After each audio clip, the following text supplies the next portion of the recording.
Enso Knives originally started as a passion project for the owner of Cutlery and More back in 2015.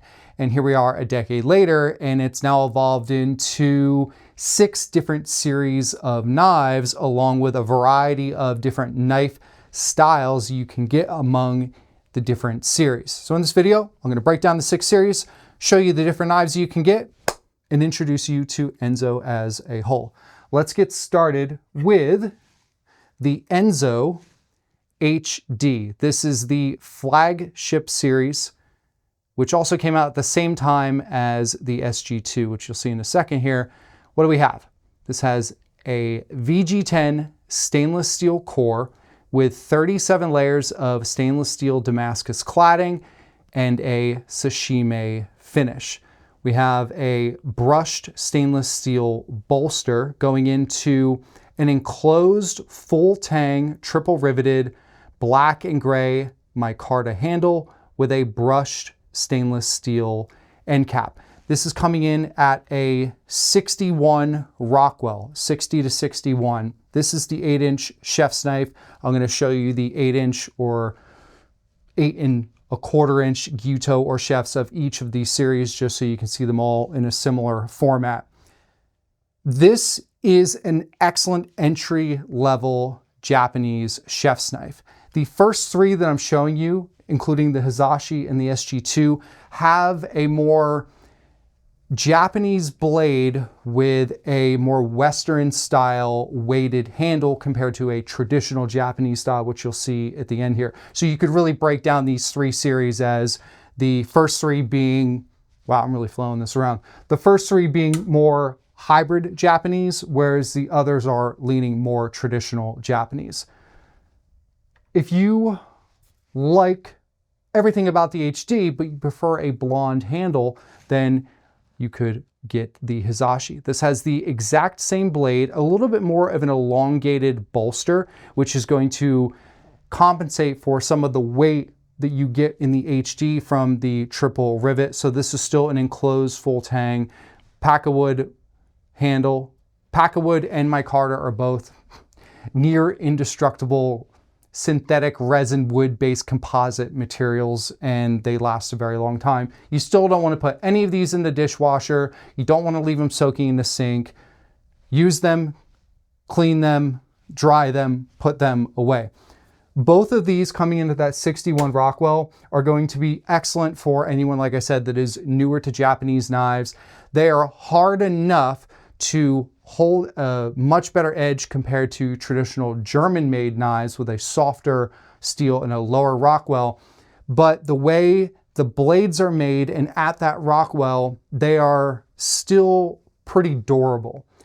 In the world of Japanese knives, if you're new to this, basically the higher the Rockwell, technically the more fragile the blade gets. Yes, it is a harder steel, but they are ground super fine and they're not good for twisting and pivoting. These knives you can use on a good cutting board, lower Janka rating under that 1,000 mark, black walnut, cherry, hinoki, larch, or you get yourself one of the Hasegawa plastic boards. You can do every cutting technique with these and you're going to be totally fine. Okay, moving on. This same type of style and footprint compared to the HD and the Hizashi. This is the SG2 series coming in at a 63 Rockwell with the SG2 stainless steel core. This has 101 layers of stainless Damascus cladding. We have a polished bolster and end cap, kanji at the butt here, with a black and gray micarta handle with red inlays and the mosaic pin. This SG2 is still pretty durable compared to these higher Rockwell knives. It's a bit more expensive because you're technically getting a better steel and a little bit more aesthetic features that are added on there, the inlays and things like that. In the sense of performance, these 3, they're going to perform relatively similarly on the cutting board. What you will notice is the geometry of the SG2 is a little bit finer, and the edge retention will be a little bit better. With that, it will be a little bit harder to sharpen compared to the VG10, but you would have to sharpen the two back to back and back to back and back to back to really notice a huge difference. So if you're not sharpening your own knives, you don't have to worry about it. If you'd like to learn about sharpening your knives, we have plenty of instructional series on that. Don't be intimidated by the SG2. It is a great steel. Okay, moving on to the more traditional Japanese knife leaning side of the equation. We have the Enso olive wood series. This has the exact same type of blade as the HD and the Hizashi. VG10 stainless steel core, 61 Rockwell, Damascus cladding, sashimi finish. The big difference here is no bolster and no end cap, and this has a natural olive wood octagonal wah handle. So with this, you're going to have a more blade leaning balance, whereas with the other three, it's going to be, depending exactly where you put your finger, you're going to have a more balanced or handle heavy. The reality is the balance of a knife means nothing about quality. It's all personal preference and how you want the blade to feel in your hand. At the pinch grip, this is going to feel quite a bit different than the others because it has that nice tapered bolster, whereas this is a hard right angle, but this is a more traditional Japanese style knife. Granted, this isn't a hand-forged knife, which we'll get to, so it's not super traditional, but the overall profile, the handle, the octagonal design, everything, and that blade leaning balance, very traditional Japanese. This handle, just take a look at that one more time. Is that nice looking or what? Okay, next up we have, got a little dust bunny floating around here. Okay, this is the Enso Hachi. We have an SG2 stainless steel core coming in at that 63 Rockwell with a polished mid blade with a synthetic Kurochi sashimi finish. So I say synthetic and some people might be like, oh no. Kurochi is the blacksmith's finish, this black at the top of the blade. And a traditional Kurochi finish will sometimes be lacquered, a food grade lacquer to go over it, which will eventually wear off to prevent the Kurochi from patinaing or fading or evolving over time, which some people love. But this synthetic Kurochi is built to last. It's not going to go anywhere. This is what you will have when you start and what you will have at the very end, whenever that may be, which hopefully will be a very, very long time. With this, you also get a two-toned pack of wood handle, which is octagonal, and the white ring. The spine and the overall feel of this blade compared to the olive wood, it's a much fuller body. It's a more heavier blade. You can see this comes down. There's basically more steel, a bigger footprint. The spine is slightly rounded off, so it's comfortable at the pinch grip. And you'll also see that the handle of the Hachi is a bit smaller considering the blade length is roughly the same. So a bit smaller of a handle profile overall. Again, a unique series. That SG2 core with this blade geometry, I would say you would want to treat this more like a traditional Japanese knife compared to the SG2 series over here that could be treated a bit more like a Western style knife. Same core, a bit different edge geometry. So this would be best for tap and push chopping compared to the European style rock chop or cross chopping. And finally, we have the Enso hand forged series coming out of Niigata, Japan. All of the others are made in Seki, Japan by Yaxle. This is the only one that is not made by Yaxle. Instead, it is coming out of Niigata by a smaller bladesmith. We have an Aogami Super carbon steel core.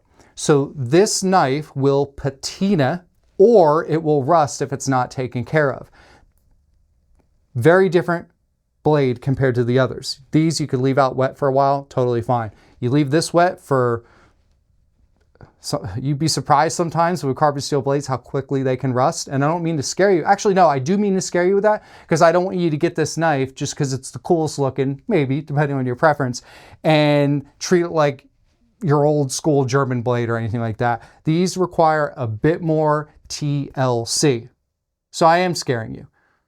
But when they develop a patina, which I'll show you in a bit, it looks really cool. It's awesome. So going back to this, we have an Aogami Super carbon steel core with a polished mirror-like finish to start, with a Kazumi mid blade. So this is a hazy mid blade. And then this is a dark Kurochi top that has almost a Nisiji, the pear-like finish. It's a very fine grain structure, let's just say that, or texture to the Kurochi finish. It's just exquisitely done. And then we have a buffalo horn ferrule with a teak wood octagonal handle. And there you have it.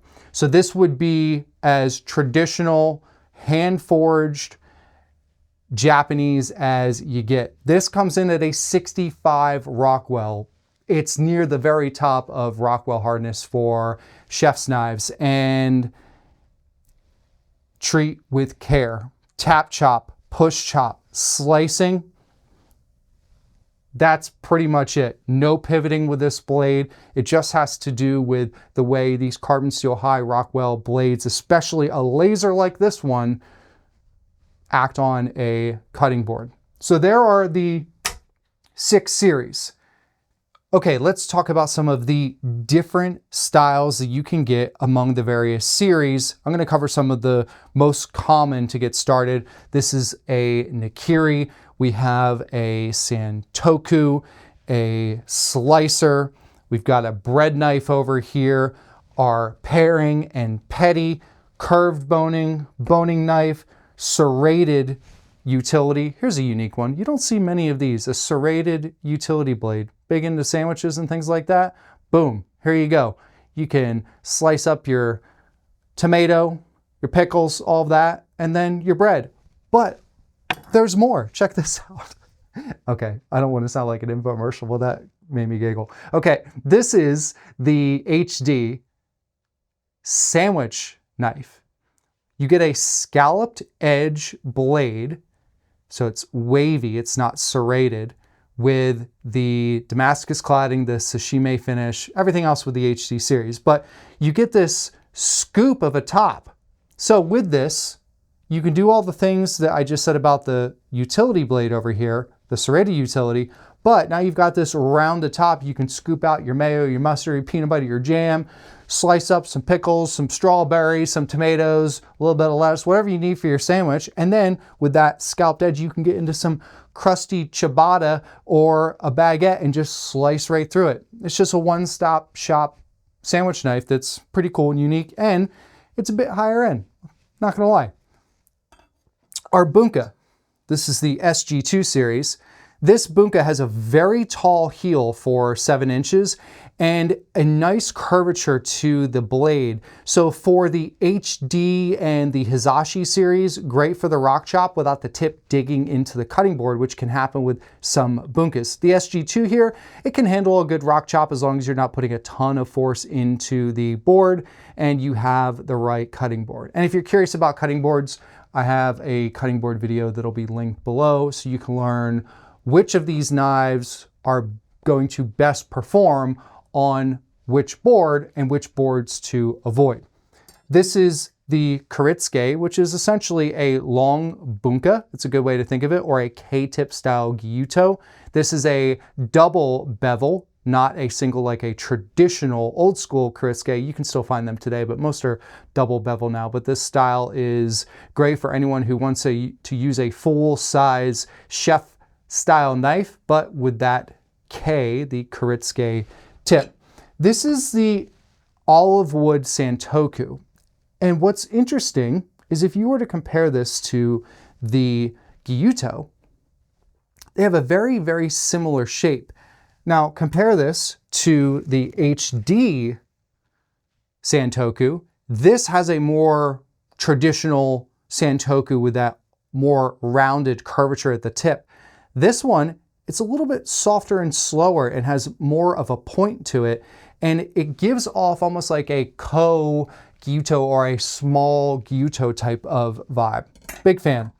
We got some straight utility knives here, which honestly, with a all-purpose knife like a gyuto, a chef's, or a santoku or a bunka, paired with one of these, a 5 to 6 inch long utility blade, there's so much that you can do in your kitchen, especially with this one and this one, because you get a little bit taller of a heel.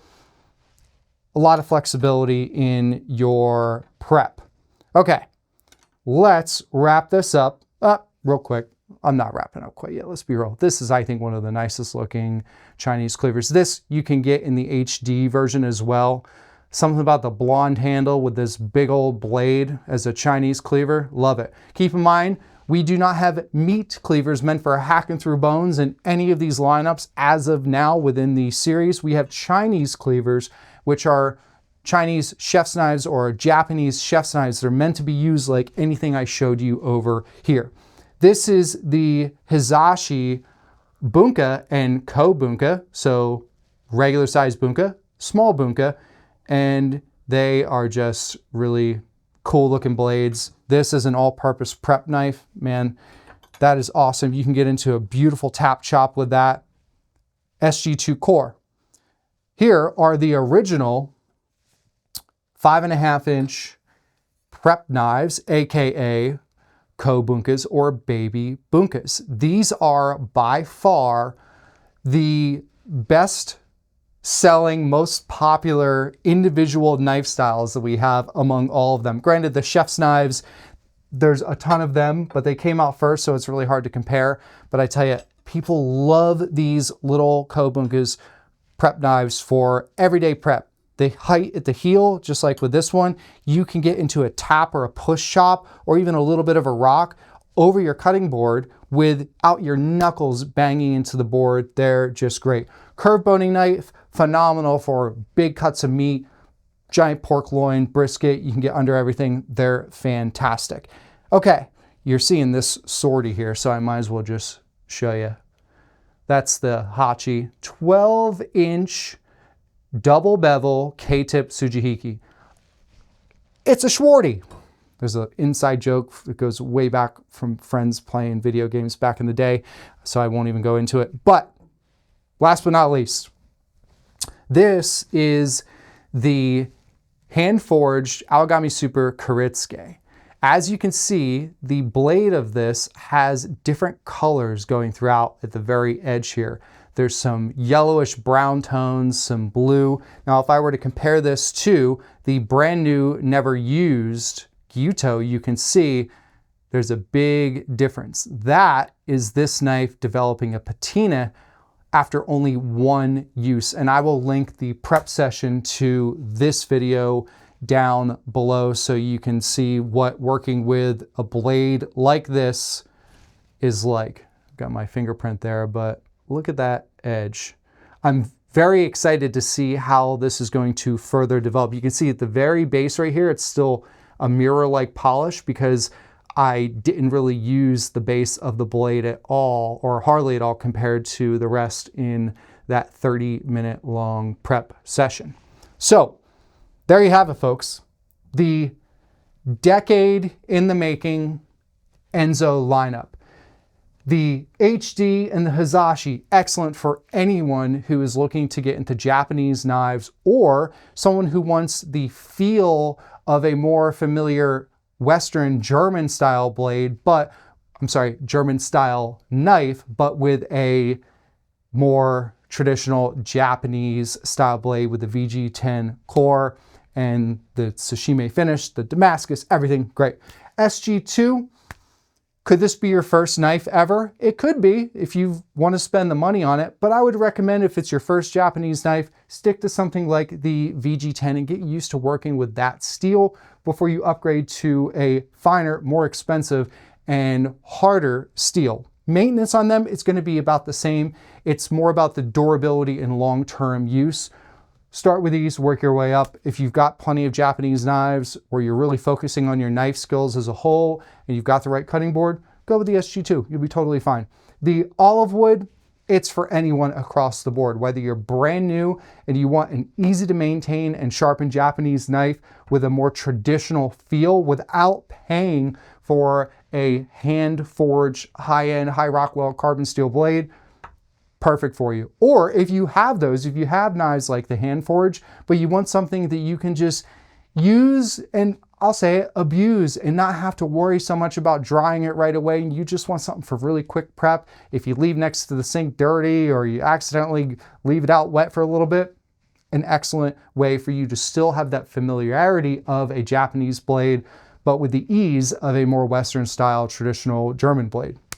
The Hachi SG2 core, Japanese feel, but with very modern materials. It's a cool blade. They look cool. The handles are cool. It's cool. What can I say? Especially this sword. Okay, wrapping it up. The hand-forged Aogami Super. This is going to be for folks who have quite a bit of experience working with a Japanese knife. They've worked with carbon steel in the past. They're going to take care and put mineral oil or wax on the handle every once in a while. They know how to sharpen their own blade, and they know how to use a super high Rockwell Japanese knife, and they have the right boards. Again, I don't mean to scare you away from it, but we want to make sure if you get this blade that you use it properly. For example, my daughter, when she turns 16, I'm not going to get her a 400 horsepower rear wheel drive sports car as her first car. Just not going to do it. I want that for myself. I'm not going to give it to her. She won't be ready for it. Okay. That's kind of how I would describe this type of knife. It requires some experience behind the wheel. There you have it, folks. I'm Chef Brandon with cutleryandmore.com. Be sure to check out all 6 of the Enso series at cutleryandmore.com. And feel free to get yourself a set. You can get block sets, random sets here and there, or pick and choose which of these knives you like. You don't need them all to match. It looks good on your kitchen counter, but if you think that this sandwich knife, this curved boning knife, this serrated utility, this bunka, and that Santoku is for you, go for it. Have at it. Have fun. Thanks for tuning in. Check out all of the knives at cutleryandmore.com. Take care.